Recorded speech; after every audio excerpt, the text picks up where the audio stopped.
Good morning.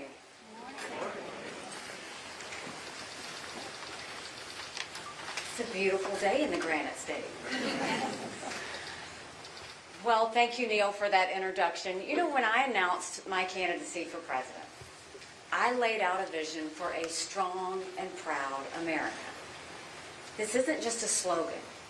Strength and pride are essential to our national survival, especially in the face of communist China. China is an existential threat. It has spent half a century plotting to defeat us. It's taken our manufacturing jobs. It's taken our trade secrets. Now it's taking control of critical industries, from medicines to advanced technology. In record time, China has gone from an economically backward country to the second biggest economy on earth. It has every intention of being the first. And the Communist Party's motives are clear. They're building a massive cutting-edge military capable of threatening America and dominating Asia and beyond. In some respects, China's military is already equal to the U.S. Armed Forces. In other areas, they're beating us. China's leaders are so confident, they're sending spy balloons into our skies and building a spy base just off our shores in Cuba. Make no mistake, the Communist Party is preparing for war, and China's leaders intend to win. My highest priority is keeping Americans safe. We must do everything in our power to prevent a war and keep the peace. That only happens when America is strong. In this battle, now is the time to bring out our secret weapon, the force that produced the greatest economy in history and made Americans the envy of the world. Freedom. Freedom is the engine behind our great middle class, and freedom made America the world's leader in innovation, doing more good for more people than any other country in world history. Freedom has always been our secret weapon. It broke the Soviet Union's back without firing a single shot. And freedom can lift America to new heights, leaving Chinese communism on the ash heap of history. But today, we aren't moving toward freedom anymore. In fact, we're running away from it. Joe Biden is building the biggest government in American history. He's swapping freedom for socialism. No one is happier than Communist China. Few things are more exciting for Xi Jinping than the prospect of 4 more years of Joe Biden. America will get weaker. China will grow stronger. I'm running for president to save our country. We'll end Joe Biden's disastrous slide into socialism. We'll unlock the power of American freedom, and we'll move forward together into a future of prosperity and peace. In 2.5 years, Joe Biden has done more damage than anyone thought possible. Everything is more expensive than it was 2 years ago. It's not just gas and groceries. The price of used cars soared by 30%. Mortgage rates are nearly 3 times higher. Credit card debt is up by 20% in just 12 months. And while prices have skyrocketed, real incomes have fallen. 60% of Americans are living paycheck to paycheck. Half of American families can't even afford diapers. Inflation hurts families, retirees, and the least fortunate the most. And Joe Biden's spending binge is to blame. He spent nearly $6 trillion and counting, driving inflation higher with every cent. Yet rather than empower the people to earn more, he's making us more dependent on government than ever before. Under Joe Biden, we now have more than 42 million Americans on food stamps and nearly 100 million people on Medicaid. That's almost a third of our country. Biden sees that as an accomplishment.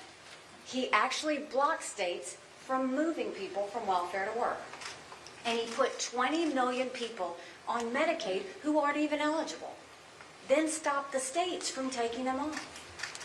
The president is milking taxpayers while pushing the truly vulnerable to the back of the line. In the name of helping the poor, he's making them poorer, pushing more people onto programs that make poverty permanent. Biden is also throwing our tax dollars at another kind of welfare, corporate welfare. He's opened the floodgates of taxpayer bailouts, handouts, and carve-outs for special interests. Now, I'm not talking about people who run honest businesses. America has a long history of entrepreneurs who do well by doing good, helping the rest of us lead better, happier, and healthier lives. We should encourage more of that. Small businesses will always be the heartbeat of our economy. But Joe Biden isn't supporting small businesses or big breakthroughs. He's propping up politically connected companies and left-wing cronies. Look at the grossly misnamed Inflation Reduction Act. Biden's signature achievement doled out hundreds of billions of dollars in blatant corporate welfare while fueling inflation for everyone else. The same goes for the so-called America Rescue Plan. It didn't rescue America. It rescued labor unions and blue states and tens of billions of dollars in taxpayer bailouts. And then there's Biden's bailout of Silicon Valley Bank. He shouldn't have put our tax dollars at risk. Taxpayers should not be on the hook when big banks take big risks. We need oversight, not bailouts. Add it all up, and Joe Biden has created a political subsidy economy. That's what bidenomics really is. The government is taking money from the middle class and giving it to everyone else. The well-connected are getting wealthier through corporate welfare, while the poor are trapped in regular welfare. That's called socialism. And as history shows, socialism kills the middle class. This is the same federal government that can't build a bridge or a pipeline in under a decade. Do you really think Washington knows how to pick the right winners of the economy? Of course not. It picks losers, and the taxpayer is the one who loses the most. And does anyone honestly believe that when Congress doles out trillions of dollars, they treat it like their own money? To them, it's pretend money that makes them feel powerful. It gets worse. Joe Biden is pushing us to buy expensive electric cars and subsidizing car companies. Innovative electric car companies don't need subsidies, but beyond that, most electric vehicle batteries are made in China. Think about that. Our biggest enemy is getting our tax dollars, all while being the world's worst polluter. They're laughing all the way to the bank. Biden is paying billions to China while sticking Americans with billions in higher costs. It's the ultimate con job. We're living through the biggest revolution since 1776, and the polar opposite, too. We are led by a president and a party who believe Washington should have more power than the American people. We're told that central planners can run our lives better than we can. Entire industries now live or die based on the whims of Washington. Bidenomics is government control of everyone, from job creators to working families. We hear similar foolishness from some Republicans. They want so-called industrial policy that bails out railroad unions or promotes the misnamed stakeholder capitalism. That's little more than socialism light. Republicans used to know that giving Washington more control isn't the solution. It's the problem. Government always breaks more than it fixes. Whether it's the big government right or the big government left, our leaders are insulting the American people. They're telling single moms, don't worry, just be dependent on welfare. They're telling college students, don't work hard because the taxpayer's going to take care of your loans. They're telling business owners, don't serve your customers, just chase subsidies. Joe Biden is ultimately sending a message to every American. Don't bother to dream. Don't bother to dare. Government's got this. Well, how's that going for us? We became the greatest country the world has ever seen because we rejected that lie. Instead of giving power to government, we empowered the people. There's a name for that. Freedom. And every generation of Americans has proven that free people achieve extraordinary things. We're now losing that classic American spirit. Too many families think their best days are behind us.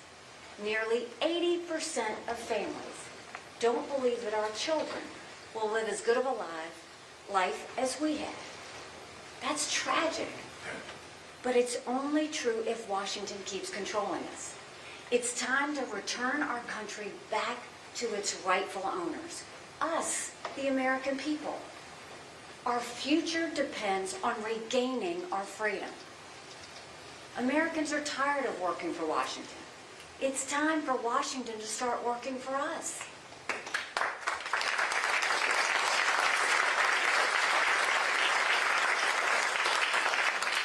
That's why I'm unveiling my freedom plan. I'll make Washington work for you, not the other way around. The American people are the only ones who will outcompete and ultimately defeat Communist China. My plan starts by giving real relief and financial freedom to middle-class Americans. Every middle-class family will get thousands of dollars in tax relief. No one knows how to use your money better than you. No one. When you make your own choices, you make our economy even stronger. For starters, we'll completely eliminate the federal gas tax and diesel tax. That's 18 cents per gallon in savings on gas and 24 cents on diesel. That will help families struggling with record high gas prices. And we don't need a federal gas tax to fund our roads. We'll keep building our roads with the trillions Washington still has. And we'll stop diverting money to green giveaways. Road money should build roads, not bike paths and hiking trails.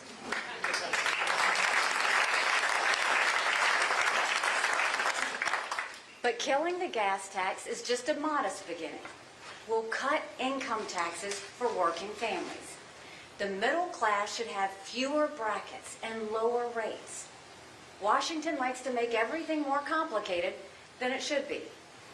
Our goal should be to get a tax code that's so simple, every family can understand it. The average taxpayer should not have to hire an accountant to do their taxes. And we'll make the small business relief in the 2017 tax cuts permanent.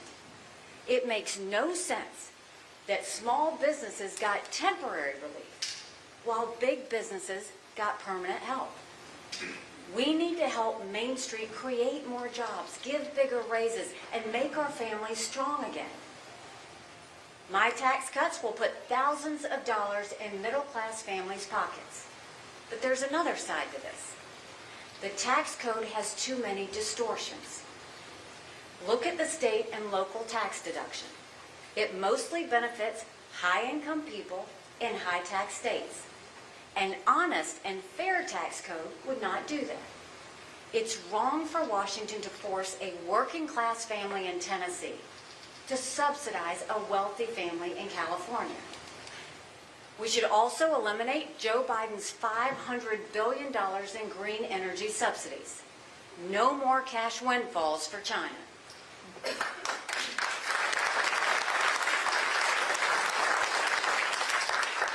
Tax cuts will give people greater control of their financial future. But none of us will have bright futures if we don't stop this out-of-control spending. On our current path, we're headed toward a dangerous combination of massive tax hikes and a plummeting standard of living. I refuse to let that happen. I'll give you long-term relief by forcing Washington to live within its means. Joe Biden is proving reckless spending is the road to socialism. But he's not the only culprit. Joe Biden, Donald Trump, and Barack Obama added more to our national debt than the previous 42 presidents combined. They tripled the debt from $10 trillion to $33 trillion. Now we're adding $1 trillion more every year with no end in sight. Our children will never forgive us for this. We're borrowing money just to make our interest payments. In just a few years, we'll spend more money paying interest than paying for our national defense. America will be like a family that's maxed out its credit cards. We won't have any money for national emergencies. We'll be too busy paying countries like, you guessed it, Communist China, which owns some of our debt. Enough is enough. Politicians can't spend their way to socialism if they don't have the cash. We need to cut up the credit card once and for all.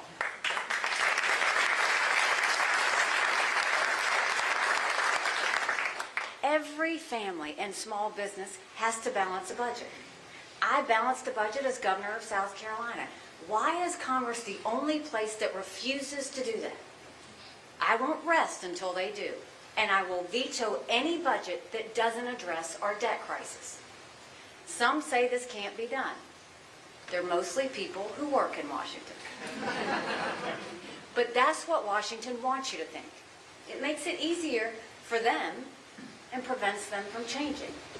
Here's how to do it. I will veto any spending bill that doesn't take us back to pre-COVID levels. You can clap for that. We're not talking about 1950s spending levels. We're talking about just 4 years ago.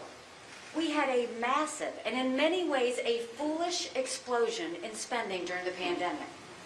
But the pandemic is over. It's absurd to keep spending at those same crazy levels. Second, let's put in place a real limit on what Washington can spend.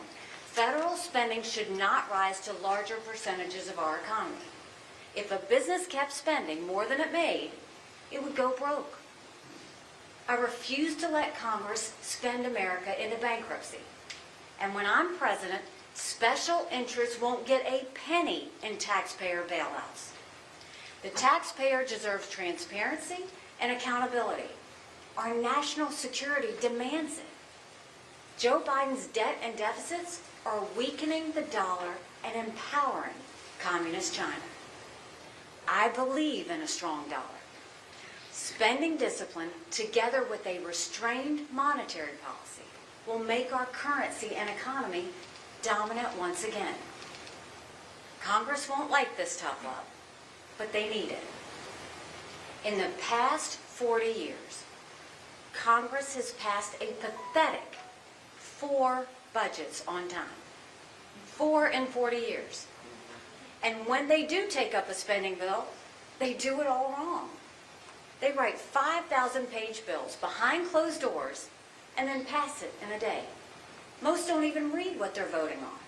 They just pass the same old spending bill with even more money added to it. No more. I'll fight for zero-based budgeting. Congress will start from scratch every year, looking at what we have to have, rather than what we've always spent. No more pork. No more autopilot programs that have no purpose but still get billions. We elect our lawmakers to make the hard choices. It's time they did their job. And if Congress fails to pass a budget, they will fail to get a paycheck. No budget, no pay. No budget, no pay. That's a no-brainer. You know what else is common sense? We need to slow the biggest drivers of our national debt. Democrats and Republicans don't want to admit it. but Americans deserve the hard truth. Entitlement spending is unsustainable. We need reform. The longer we wait, the harder it gets and the more painful it will be. I will protect those receiving Social Security and Medicare. That's a promise.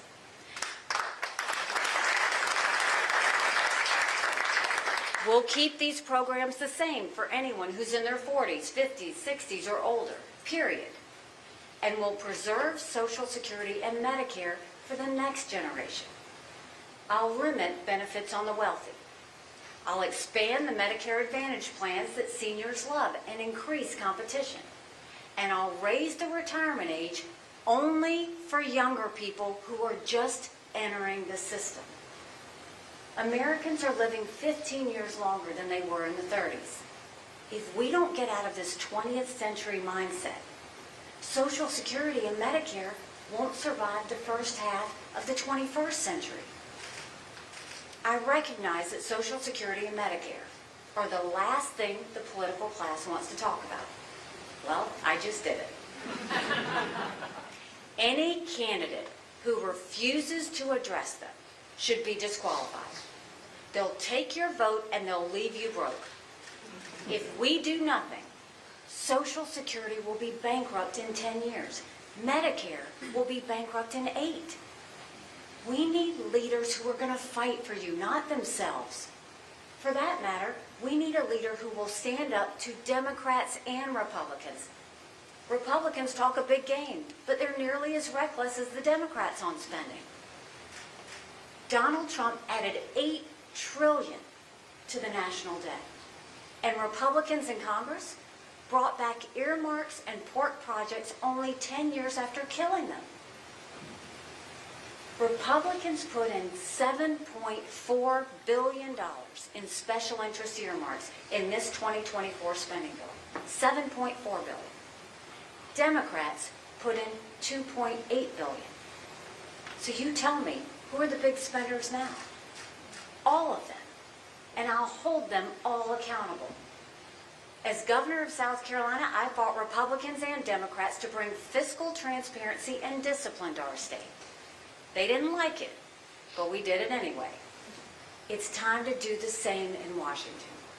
When I pick a fight, the people always win.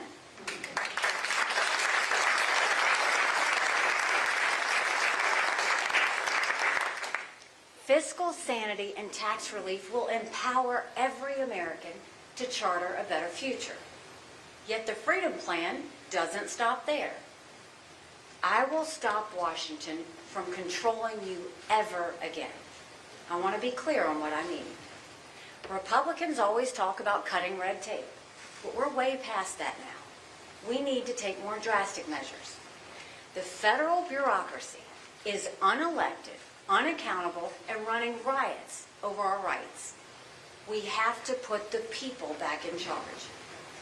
In the Declaration of Independence, founders accused King George of sending, quote, swarms of officers to harass our people and eat out their substance.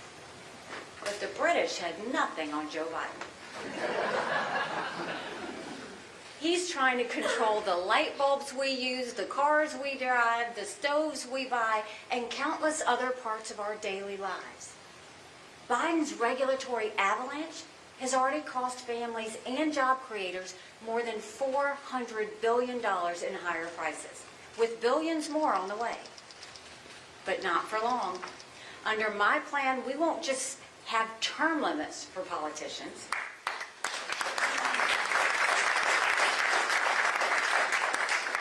We will limit bureaucrats too. No bureaucrat should hold the same position for more than 5 years.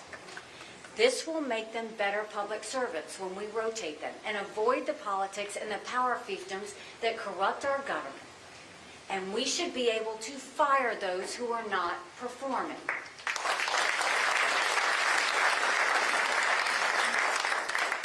Public service is a privilege, not a right. And no one has a right to roll back your freedoms. I'll force Congress to vote on every rule and regulation, period. When politicians have to vote on every price-hiking, job-destroying, family-crushing mandate, you can bet we'll see a lot fewer rules coming down. And we'll reduce the size of the federal government by pushing programs and authority back to the states. Think welfare, healthcare, education, infrastructure. Presidents typically meet with governors once a year, and there's not always a lot of listening that goes on in those meetings. I will meet with governors once a quarter and encourage states on ways to empower their people. These reforms will finally make government work for the people, not against us. And when that happens, that's magic.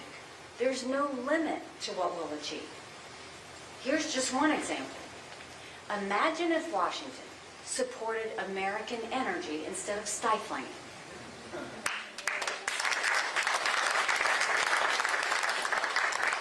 We'll build pipelines that bring clean, affordable gas to every home in the country, and we'll approve them in days, not years or decades.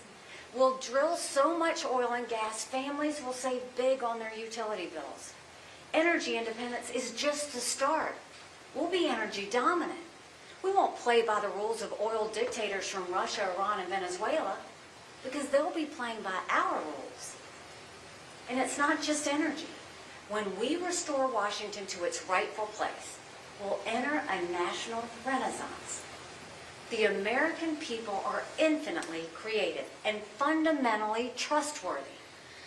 In every era, we've defied the odds, achieved the impossible, and then done it again the very next day.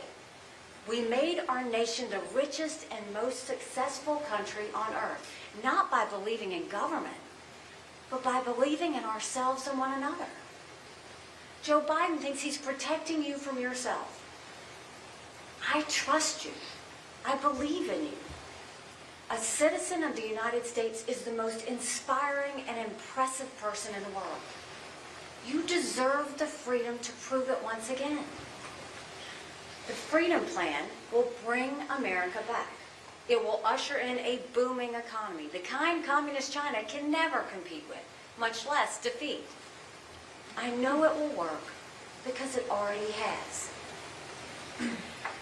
When I look at the struggles facing America today, they remind me of the challenges facing South Carolina a few decades ago. Since the 1800s, my sweet home state was the beating heart of our country's textile industry. We manufactured clothes for America and much of the world. The mills provided jobs to thousands of people, supporting them and their families from one generation to the next. But it didn't last. One by one, our mills closed. The jobs went overseas, and so did part of our people's pride. South Carolina was devastated. Communities fell apart. Families were suffering and looking for answers. As a state, we had a choice to make. We could have propped up the textile industry with government subsidies on the backs of taxpayers. We could have told people that welfare and handouts were their only hope. That's the Biden way. But we chose freedom. We made our government fiscally accountable. We cut taxes on families and job creators. We protected workplace freedom with the right to work. And we put our government on the side of people. And guess what? They rose to the occasion like Americans always do. Today, the same towns that once had shuttered mills now build planes and cars, tires, and medical devices. When I finished my time as governor, we moved 35,000 people from welfare to work. We taught inmates skills and now have the lowest recidivism rate in the country. Unemployment fell from 11% to 4%. More South Carolinians were working than ever before. And yes, we were referred to by trade magazines as the Beast of the Southeast, which I still love.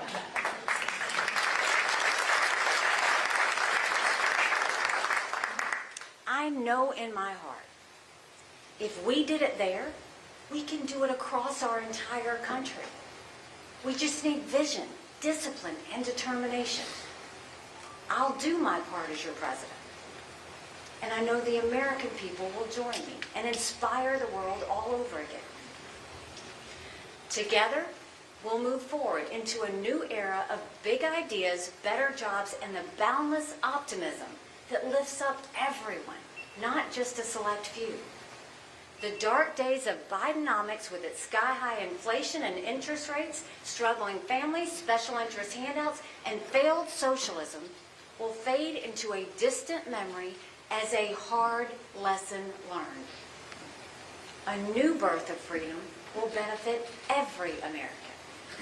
Yet the most important benefit will be greater safety and security. Communist China is the biggest threat we've faced in decades. Yet it's only been able to compete with us because our leaders have forgotten who we are and what we stand for. They've zapped the source of our strength and our pride. It's up to us to bring it back. I know we can. Freedom is still our secret weapon. If we unlock it, Communist China doesn't stand a chance, because nothing is more powerful than the American spirit. I ask you to join me in saving our freedom and securing our future, a future of peace, opportunity, and prosperity for all.